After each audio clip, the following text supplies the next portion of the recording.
Hello everyone and welcome to my new channel. For my debut video I'll be doing a Fire Red Bulbasaur solo run, heavily inspired by Pikasprey, Jrose and several other great Poketubers you should totally check out, but to be honest you've probably seen them already. So being the literal #1 Pokemon in many people's first pocket monster ever chosen, I thought Bulbasaur would be a very fitting Pokemon to do for my first solo run. This challenge run will be in a similar format. The rules will be I can only battle my Bulbasaur, it can never evolve, and also I cannot use items from my bag during battle. Using items outside of battle is acceptable, TMs are fine, held items are fine. Also last of all, HM slaves will be used because you kind of need HMs to progress through the game. So with that out of the way, let's get started with this run. So the first thing we do is we go to Professor Oak's lab to get our Bulbasaur. But before I claim it, I decide to go through Cerebead, see what I can find out about Bulbasaur. See if I can find out any useful strategies, what space stats or moves are, just so I can get an idea of how I'll play Bulbasaur for the rest of this run. So to sum up, Bulbasaur has good special stats, but I'll be using moves from the physical side as well. At first I was a bit wary about being able to outspeed things later on in the game, but to be honest it ended up not being a problem at all. It outsped everything just fine. I want to focus on training its special stats a bit with EV training, so I can take advantage of moves like Razor Leaf, especially Giga Drain. Unfortunately, Bulbasaur can learn Sludge Bomb, but you can't get it until Island 7, which is post game, which is really annoying. So, like with most runs, Return will be the physical staple move that you will be using. As for movesets, Bulbasaur is a good defensive style Pokemon. It has lots of options, such as Toxic, Sleep Powder, Growth, Giga Drain, Substitute. It can do many things, but my overall strategy that I settled on was to go for Sleep Powder and Growth to set up like crazy and then sweep with Giga Drain.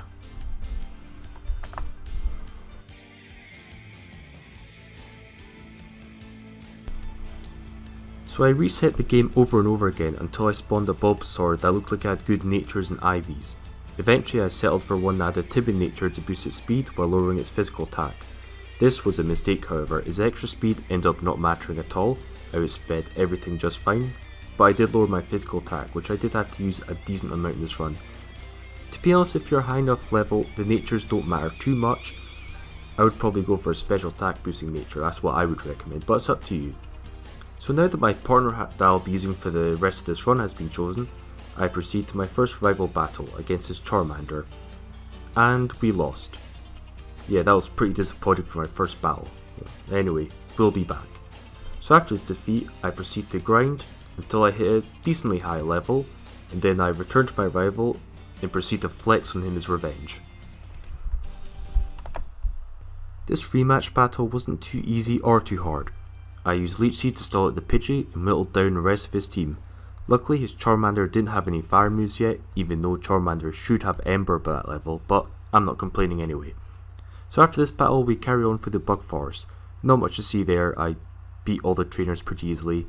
Then I proceed to the first gym against Brock and beat him really easily, being rock ground doesn't stand much of a chance. So after that I carry on through Mount Moon where I level up a bunch, and weirdly enough I actually lose to a Rocket Grunt because of ridiculous power hacks. Like I got paralysed and flinched 5 times in a row and I couldn't be bothered healing myself outside of battle, so I got lazy and that was my fault. But anyway, I come back to the battle with Razor Leaf, which I learnt. Then I destroy him really easily. Then proceed to Cerulean City. I go to Misty's gym and predictably, as she has water types, she doesn't challenge me at all. So I beat her really easily, get my second gym badge, and then proceed to the next rival battle. My rival was not so easy however. I lost the first time because his Pidgeotto kept spamming Sand Attack and the Hacks gods were just against me that time. But the second time Bulbasaur was done getting hacks and dunked in his team. Even Ember wasn't doing that much against me, which was quite surprising. So after that I proceed through Nugget Bridge, I get the SSN ticket and then clear out the SSN, leveling along the way with not much challenge. SSN we find Green again and this time we dunk on him, no more hacks for him.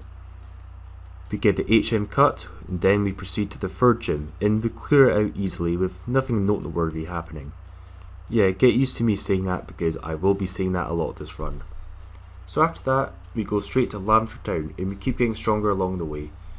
Green wants to be beaten once again, so we comply, though this time it does get a bit close. His execute can cause some hack shenanigans, but with several growths, Razor Leaf becomes strong enough to 1 or 2 shot everything on his team, regardless of resistances. Oh, and I also went out of my way to get Secret Power as my new physical move of choice. After that, I go to Celadon City to get a Miracle Seed, which is nice to boost up my grass type moves. I could also get the leftovers as well, but to be honest, I can't be asked catching 30 pocket monstrosities, so sue me. With that, we head straight to the grass type gym, where Bulbasaur can feel at home. We Secret Power Erica's team into the dirt. This is cool as we get Giga Drain after the battle, which is really strong for Bulbasaur, but because of the limited PP, I'll put it aside for now. I'll keep using Razor Leaf as it has a lot of PP, and I never actually realised this, but you can't actually buy ethers at Pokemarts, which is pretty inconvenient. Our 4th badge out of the way, now it's time to bust Team Rocket, so we break into their hideout while Bulbasaur gives everyone inside a firm spanking with his vines, including Boss Giovanni, who is powerless to resist us. Now we can go up Poke Tower, and for some reason, as you can keep seeing the screen, the floors were messed up, and we can't see anything, which is weird, but we managed to make it through anyway. This area is good for training. Definitely beat all the wild encounters, as all the Ghastlies in Hunters all give you special attack EVs, which are probably the best stat to train. We rescue Mr. Fuji and leave. With that out of the way, I proceed to flex on everyone between here and Koga's gym. Then I beat Koga, who surprisingly did not put up as much of a fight as I thought he would. Bulbasaur did try to learn Synthesis, which I was considering doing, but I really did not have room for it. It could use Toxic, but I didn't really have room for that either. So after that I go straight up back to Silph to see Team Rocket again. Our rival pulled up on us again, and this time it was us who got wrecked. His pitch shot dealt a bit more damage than it should have done, and his execute power hacks us quite a few times, so his Charizard could just easily finish us off with a powerful flamethrower. Next time we put his team to sleep with Sleep Powder, then used a couple of growths to get really strong, then proceeded to plow through his team. Even Razor Leaf almost 2-hit KO his Charizard, which was really surprising considering it's 4-time resisted. But anyways, after that challenging battle, Giovanni was just a complete cakewalk. So after clearing through Silph, we go straight to Sabrina's gym. You'd think the Psychic type gym would give Bulbasaur a lot of trouble, right? Wrong. Our attack hindering nature was still strong enough to sweep his Secret Power beatdown. Shortly after the battle I decided to give Bulbasaur a return so it can hit even harder, and that's saying something, but overall Sabrina didn't pose much of a challenge at all. So now it's time for the 7th gym, Blaine's, who specialises in fire types, and maybe this gym will be quite challenging. At this point we're level 75 and are pretty strong compared to everything else in the game. We also defeat Blaine in our first try, which is quite surprising, though admittedly there was hacks involved. His first 2 Pokemon went down in 1 return, through Intimidate, which was quite surprising. Rapidash does go down in 2 returns, but not before Fire Blasting our face for 40%. Arcanine, however, misses and gets critted by us, so yeah, we were a bit lucky there. The battle probably shouldn't have been that easy, but whatever. We proceed to the final gym against Giovanni, and being ground type specialist, he gets destroyed, no problem. So with all the gym badges we decide to go to the Pokemon League, but before that we see our rival Green again. On our way to the Pokemon League, Green tries to jump us, so we put him in his place, but not before losing twice to him. Missing Sleep Powder is fatal, we get Power Hacks, but on our last attempt, Return can 2-hit KO his Charizard, so as long as you're not unlucky, if you're high enough level, you'll beat him easily enough in this battle. After one last round of leveling up in Victory Road, and gulping all our rare candies, it's time to claim the Pokemon League title. First up is Lorelei, the Water and Ice type trainer. Lorelei and Bruno weren't able to challenge me in the slightest. Against them I do the same standard combo, Sleep Powder, Growth a few times, then Razor Leaf sweep their entire team, 1-hit killing almost everything, as everything apart from fighting types are weak to grass types. However, when I reach the 3rd member, Agatha with ghost types, the challenge does ramp up significantly. Return was useless against ghost types, so my resisted Razor Leaf was my only option. I set up again, but Gengar kept using double team, which is not a good sign. But after missing 5 times in a row, I finally hit Gengar, then 1-hit KO it, like it deserves. After that I beat the rest of our team without much issue. Arbok was hard, however. On my first attempt, I accidentally went for a return rather than going for sleep powder and lost the result. I did win in my second try. However, I stupidly deleted my footage by accident. So, yeah.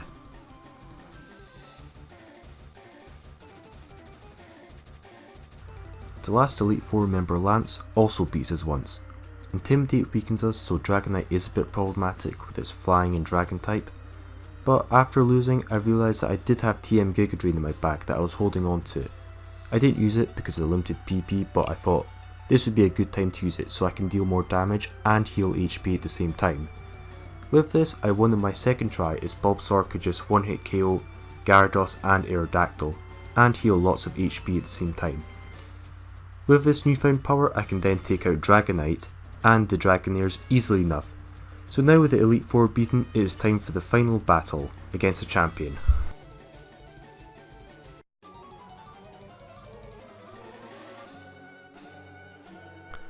I do lose to our rival 3 times, but the battle wasn't too hard, it's just that there is some luck involved.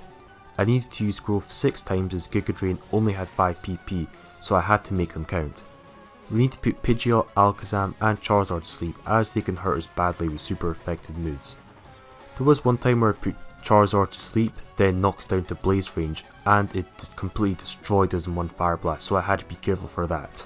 Even on my second attempt, Charizard one hit KO me at 70% without the Blaze boost, so I'll need to be at around full health just to survive one hit, or keep it asleep.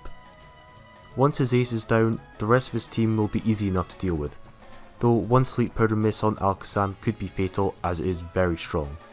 Eventually on my last attempt, things do go smoothly.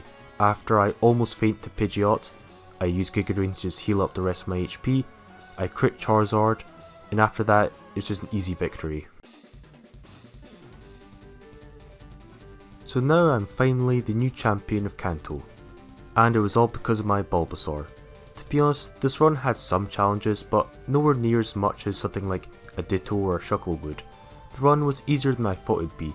I did have a lot of fun with it, and I would totally recommend it. I didn't even have to reach level 100. Join me next time where I'll be using the Fire Starter this time, Charmander, for our solo run challenge. Will it be as easy as the last one? Let's find out. The Charmander solo run is already almost finished and will be up pretty soon, followed by a Squirtle run and many more solo runs. I will try my best to give you guys good content regularly. I'd like to really thank everyone so much for watching this far in the video, and I really look forward to making more videos for you guys. You can like and comment and all that to support me. Also, I'll take any suggestions you guys might have for future runs, such as what Pokemon you want me to use and all that. I will try to reply to every one of you guys and upload frequently. It's your boy Ding Dong signing out.